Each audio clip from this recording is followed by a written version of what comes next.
Hello everyone, welcome back to my YouTube channel Anutech education. Anutech education में आपका बहुत बहुत स्वागत है। आज हमारी वोकेबलरी सिनोनिम्स की सेकंड क्लास है। हमने पिछली क्लास में 10 वर्ड देखे थे वोकेबलरी के। ओके, बहुत ही आसान तरीके से बताई थी मैंने आपको 10 वर्ड सिनोनिम्स के। आज हम फिर से 10 वर्ड देखेंगे। हम हर दिन 10 वर्ड का टारगेट लेके चलते हैं, लेकिन ऐसे वर्ड देखेंगे जो एग्जाम में इतने ज्यादा पूछे हुए हैं, जो कम से कम 15 सालों के बीच में एकदम रिपीट हो रहे हैं। यही कुछ एग्जाम में कुछ आ जाता है, कुछ एग्जाम में कुछ। तो मैं वही चीजें आप लोगों को बता रही हूँ कि बहुत इंपॉर्टेंट वोकेबलरी है। आप ये सोचेंगे कोई भगवान आके हमें यहाँ पे दिमाग में दे देगा कि यार हमें याद करेंगे या रट जाएगा, तो ऐसा कुछ होने वाला नहीं है।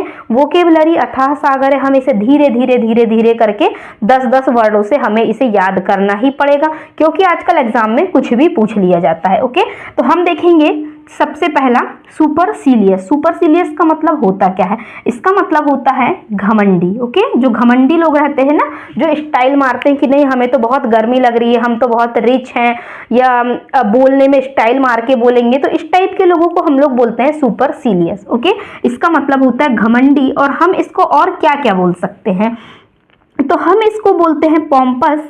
ओके, जो घमंडी लोग होते हैं सुपरसीलियस, पॉम्पस, ग्रैंडी, लोक्वेंट और प्राउडी, मतलब इन सभी का मतलब होता है घमंडी। ओके, सेकंड नंबर का है हमारा इंसोलेंट। इंसोलेंट का मतलब होता है एकदम गुस्से वाला आदमी, है ना, जो रूड होता है, एकदम क्रूर टाइप का होता है, जो हमेशा गुस्से में ही रहता है, कभी हंसता ही नहीं है, उस इंसान को हम लोग इंसोलेंट बोलेंगे। और यदि दिया है तो इसका मतलब होगा रूड, और हिंदी मीनिंग होता है गुस्से वाला। ओके, थर्ड नंबर का हमारा जो वर्ड है ये है कि इंसॉल्वेंट। वो था हमारा इंसोलेंट, इसका मतलब हो रहा था गुस्से वाला, लेकिन ये है इंसॉल्वेंट। इंसॉल्वेंट का मतलब होता है दिवालिया। जो बैंक में क्या होता है, जो कर्ज ले लेते हैं और कर्ज नहीं दे पाते ना, वो कर्ज में डूब जाते हैं, तो उसको क्या बोलते हैं? शायद दिवालिया बोलते हैं, लेकिन इसे इंग्लिश में बोलेंगे हम लोग बैंकरप्ट, ruined या फिर अनेबल टू पे वंस डेब्ट। मतलब जो कर्ज नहीं चुका सकता उसको हम लोग बोलते हैं इंसॉल्वेंट, दिवालिया। ओके, तो बहुत ज्यादा मोस्ट इंपॉर्टेंट वर्ड है, मैं जितने भी बता रही हूँ ये सारे। ओके, मैंने कितने एग्जाम के पेपर देखा है उसमें बहुत ज्यादा रिपीट होते गए हैं ये। तो इंसॉल्वेंट है, तो ये चारों आप याद रखिएगा कि अगर कोई भी एक वर्ड दे देता है, प्राउडी दिया है और प्राउडी का सिनोनिम से पूछता है, तो हमारे दिमाग में एकदम से आ जाना चाहिए कि ग्रैंडिलोक्वेंट भी होता है, पॉम्पस भी और सुपरसीलियस भी। ओके, इसीलिए मैं आपको इतने सारे वर्ड बता रही हूँ कि कुछ तो याद रहेगा आप लोगों को। 4 नंबर का वर्ड है हमारा समिट। समिट मतलब होता है शिखर, बहुत ऊंचाई वाला पॉइंट। तो ऊंचाई वाले पॉइंट को हम इंग्लिश में क्या क्या बोल सकते हैं? शिखर को peak, pinnacle, top, apex, zenith, vertex और क्रेस्ट। ओके, इतने वर्ड समिट के होते, ये भी पता नहीं कितने बार एग्जाम में पूछा गया है, इसीलिए मैं आप लोगों को ये भी रिपीट करवा रही हूँ। ओके, 10 वोकेबलरी में हम लोग वही चीज देख रहे हैं जो बहुत ही ज्यादा इंपॉर्टेंट है। ठीक है ना, आप बुक में देखेंगे तो आपको समझ में नहीं आएगा, एक बार में याद भी नहीं होगा, लेकिन यदि आप हर दिन छोटे छोटी क्लासेस देखेंगे इसकी और 10-10 वर्ड देखेंगे तो आपको याद हो जाएंगे। तो गाइस, हमने ये 4 वर्ड देखा आज। सुपरसीलियस, इंसोलेंट मतलब गुस्से वाला व्यक्ति, इंसॉल्वेंट का मतलब होता है दिवालिया या बैंकरप्ट बोलते हैं हम लोग इसे, और समिट मतलब होता है शिखर। ओके, तो आप इन 4 वर्डों को अपनी कॉपी में नोट कर लीजिए और इनके सिनोनिम्स भी लिख लीजिए साथ में। अब मैं आपको इसके आगे के और कुछ वर्ड बताती हूँ। चलिए कुछ और वर्ड देख लेते हैं अब लोग, इंपॉर्टेंट वाले ही। ओके, आप इतना सारा देख के घबराइए मत, 10 वर्ड का ही सेशन है हमारा और बहुत ही इजी तरीके से मैं आप लोगों को बताने वाली हूँ ये सारी चीजें। ओके, तो आप लोग इतना लिखा हुआ देखकर घबराइए मत, क्योंकि मैं इसीलिए लिख दे रही हूँ आप लोगों के लिए कि फिर क्या होता है जब तक मैं लिखती हूँ तो आप लोग वेट करते रहते हैं। ओके, इसीलिए मैं पहले ही लिख देती हूँ आपके लिए, ताकि आप लोगों का टाइम वेस्ट नहीं हो।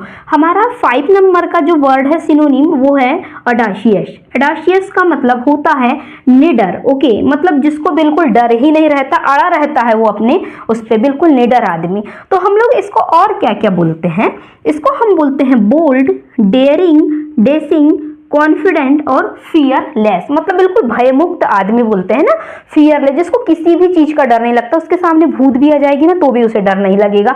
बोल्ड है, बिल्कुल अड़ा रहता है एक ही जगह पे, अपने बातों से भी नहीं मुकरता है और एकदम निडर टाइप का आदमी बोल सकते हैं। ओके, तो इनके इतने सारे वर्ड होते हैं। ओके, जो हमें याद रखना है। अगला वर्ड है हमारा क्राफ्टी, या फिर हम इसे बोलेंगे घूर्त, या फिर बोलेंगे चालाक, जो हमें बहुत ही आसानी से बेवकूफ़ बना देते हैं जो लोग, उनको हम लोग इंग्लिश में बोलते हैं क्राफ्टी, हिंदी में बोलते हैं घूर्त। और क्राफ्टी को और क्या क्या बोलते हैं, तो इसे हम बोलते हैं cunning, sly, dishonest, deceitful, sharp, और इसे हम कहते हैं ट्रिकी।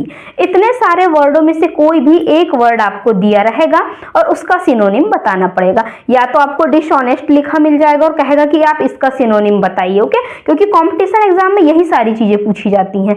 तो डिसऑनेस्ट का हमें पता रहना चाहिए कि क्राफ्टी है, ऑप्शन में कनिंग दे देगा, कुछ भी दे देगा, तो आपको इतने वर्ड याद रहना चाहिए, ओके। नेक्स्ट वर्ड है हमारा ब्रूटल। ब्रूटल का मतलब होता है क्रूर या फिर निष्ठुर, ओके। ब्रूटल अलग है और ब्रिटल अलग होता है, ओके। मैं अभी आपको ब्रिटल का भी मतलब बताऊंगी।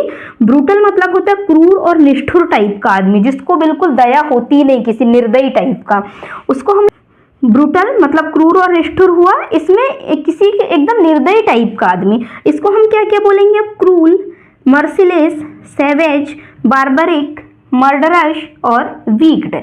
इतने वर्ड हम लोग निष्ठुर के को इंग्लिश में बोलते हैं, ओके। तो हमें सैवेज का मतलब भी पता रहना चाहिए। एकदम से किसी ने बोला सैवेज मतलब क्या होता है, इसका सिनोनिम बताओ, तो हमें एकदम से पता चल जाना चाहिए कि इसका मतलब होता है ब्रूटल। और मैक्सिमम ब्रूटल वर्ड ही सबसे ज्यादा पूछा जाता है और कुछ ऑप्शनों में इनमें से एक वर्ड दिया हुआ होता है, ओके। अब अगला 8 नंबर का वर्ड है हमारा बैरन। बैरन मतलब होता है बंजर जमीन, जिसमें कोई भी चीज उपजाऊ नहीं होती है, ओके। उसको हम लोग बोलते हैं फ्रूटलेस, जिसमें कोई भी फल फूल किसी भी चीज का उत्पादन नहीं होता। अनप्रोडक्टिव मतलब कोई भी प्रोडक्ट उसमें उत्पन्न नहीं होता है। स्ट्राइल, ये भी बहुत ज्यादा पूछा जाता है, हमें दिया होता है स्ट्राइल। स्ट्राइल का मतलब दिया रहता है अनप्रोडक्टिव, फ्रूटलेस, बैरन, ओके। तो ये बहुत इंपॉर्टेंट वर्ड है, या तो स्ट्राइल दे देता है हमें या फिर बैरन दे देता है, ठीक है ना। डेजर्ट, वेस्ट और इनफर्टाइल, तो इन सभी का मतलब होता है बंजर, ओके। तो हमने ये 4 वर्ड देखे, most important, audacious, crafty, brutal और बैरन। अब हम और 2 वर्ड देख लेते हैं आगे के, तो आप इसे अपनी कॉपी में नोट डाउन कर लीजिए। और 2 वर्ड हैं, देख लेते हैं हम लोग। फर्टाइल, फर्टाइल का मतलब होता है उपजाऊ। अभी हम लोगों ने बंजर जमीन, बैरन के बारे में बात किया था ना। और फर्टाइल का मतलब होता है उपजाऊ। इसको हम लोग बोलते हैं फ्रूटफुल, या इसमें उपजाऊ को हम लोग बोलते हैं फ्रूटफुल, उसको हम बोलते थे फ्रूटलेस, है ना। प्रोडक्टिव, प्रोलिफिक, फीकंड और जनरेटिव, इन सभी का मतलब होता है उपजाऊ, जिसमें फसल का उत्पादन होता है। अगला वर्ड है हमारा ब्यूकॉलिक। ब्यूकॉलिक का मतलब होता है ग्रामीण आदमी, ओके। जो ग्रामीण लोग होते हैं ना, रूरल, रस्टिक, तो ये इन सभी का मतलब ग्रामीण होता है, जैसे rustic, rural, native, agrarian, countryside और पेस्टोरल, ओके। पेस्टोरल, इन सभी का मतलब होता है ग्रामीण। जो गांव से बिलोंग करते हैं उन लोगों को हम लोग बोलते हैं ग्रामीण व्यक्ति, ओके।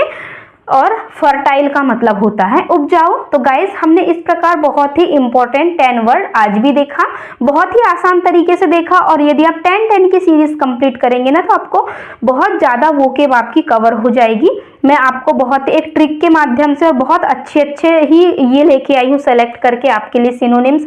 ऐसा नहीं है कि मैं कोई भी सिनोनिम्स उठा के आप लोगों को बता रही हूँ, मैं वही चीज बता रही हूँ जो एग्जाम में ज्यादा पूछी जाती है, ओके। तो आई होप आज की क्लास आपको पसंद आई हो, और यदि क्लास पसंद आई हो तो प्लीज वीडियो को एक लाइक जरूर करना और कमेंट करके बताइएगा कि आपको क्लास कैसे लगी। अगले किस टॉपिक पे पढ़ना है आप मुझे वो भी बताइएगा, मैं आपको बहुत जल्द से जल्द वह टॉपिक प्रोवाइड करने की पूरी कोशिश करूंगी। तो thanks for watching this video. मिलते हैं हम अब अगली क्लास में अगले सिनोनिम्स के साथ, ओके। तब तक के लिए थैंक यू।